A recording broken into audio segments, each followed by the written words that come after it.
오늘 코로나 확진자가 7,850명이었습니다. 2차 백신 접종률이 81%를 넘겼지만 위드 코로나 이후 코로나 확진자는 속수무책으로 빠르게 확산되고 있으며 의료 현장은 의료진과 병상의 부족으로 아수라장이 되고 있습니다. 코로나 발생 초기부터 K-방역을 신청했지만 오직 시민들의 자발적 실천과 자영업자들의 일방적 희생만을 강요했던 정부의 방역 정책이라는 것이 과연 있었는가에 대한 비판과 회의도 많습니다. 백신 접종 이후에는 코로나 확진자와 사망자가 속수무책으로 늘고 있는 곳은 비단 한국만이 아닙니다. 포르투갈은 인구의 86.6%가 2차 백신 접종을 완료한 한 달 반 만에 코로나 확진자가 300명에서 3,500명으로 늘었습니다. 스페인의 접종 완료율도 80%가 넘었지만 하루 확진자가 2만 6천 명을 넘어가며 백신 접종률이 다른 지역보다 월등히 높은 유럽에서 전 세계 확진자의 절반이 나오고 있습니다.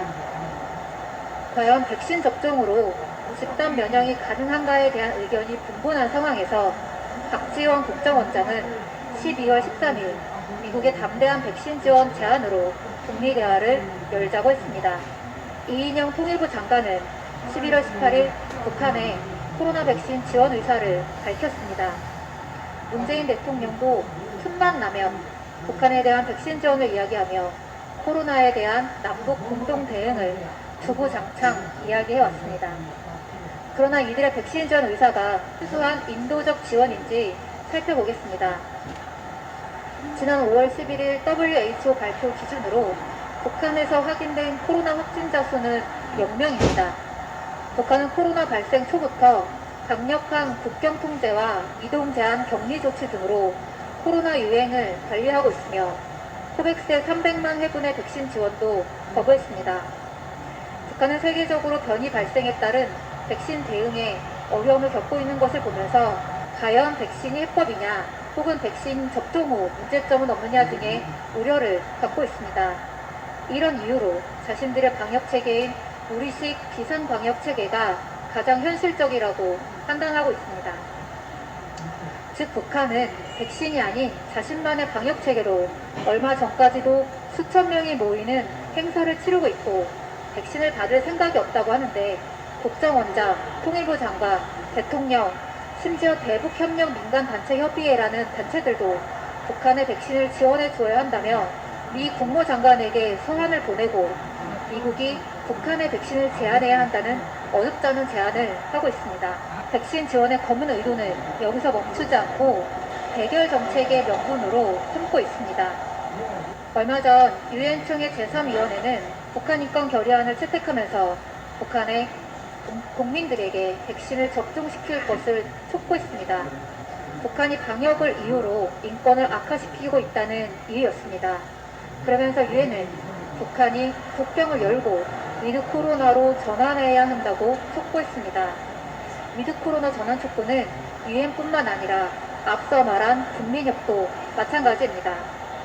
하지만 북한은 백신 접종에 기대를 걸면서 방역 조치를 해제한 나라들이 파국적인 보건 위기에 빠져들고 있다며 세계의 대유형 전염병의 위험에서 벗어나려면 아직 멀었고 방역 사업에서 잠시라도 긴장을 늦추는 것은 더욱 참혹한 효과가 빚어질 것이라 했습니다. 북한 유엔 인권 결의안은 지난 역사가 증명하듯이 인권을 명분으로 북한을 고리 제재하기 위한 수단으로 쓰여져 왔고 한국도 이번 표결에서 반대하지 않는 것으로 북한 인권 결의안에 찬성했습니다. 인권의 개념이 나라와 사회마다 다르고 자국의 인권 기준을 다른 나라에 적용하는 것은 명백한 주권 침해입니다. 그런데 올해에는 북한이 백신 접종을 하지 않는 것마저 인권 침해를 하면서 인권 결의안을 통과시킨 것입니다. 방역 협력을 명분으로 한 대결주의 정책이며 한국도 이에 동참하고 있습니다. 또한 정부와 일부 대북 지원 단체들의 백신 지원에는 북한의 의료 시스템은 낙후하고 남한이 이를 도와줘야 한다는 선민의식이 깔려있다는 것에 또 다른 문제점이 있습니다. 다시 한번 말씀드리지만 북한은 지금까지 코로나 확진자가 한 명도 없고 정상 생활을 해 나가고 있고 한국은 지금 이 순간도 병상이 없어 치료를 받지 못하고 죽어가는 코로나 환자들이 넘쳐납니다. 북한은 한미연합 군사훈련 실시, 북한에 대한 이중잣대, 대북 공격무기 도입 배치 등의 대북 적대 정책이 해결되어야 대화 테이블에 나설 수 있다고 분명하게 밝히고 있습니다. 방역협력은 주변부적인 이야기라고 분명히 이야기하였습니다. 문재인 정부는 이를 듣고도 계속 방역협력만을 이야기하며 한미연합 군사훈련을 실시하고 대북 공격무기 도입을 하고 있습니다. 대화와 협력은 상대가 있습니다. 상대를 무시하고 깔보면 대화는 시작될 수 없습니다. 문재인 정부가 남북 대화 재개를 위해 엉킨 실타래를 조금이라도 풀고 임기를 마치고 싶다면 백신 지원 운운하는 것이 아니라 대북 적대 정책부터 중단해야 할 것입니다. 감사합니다.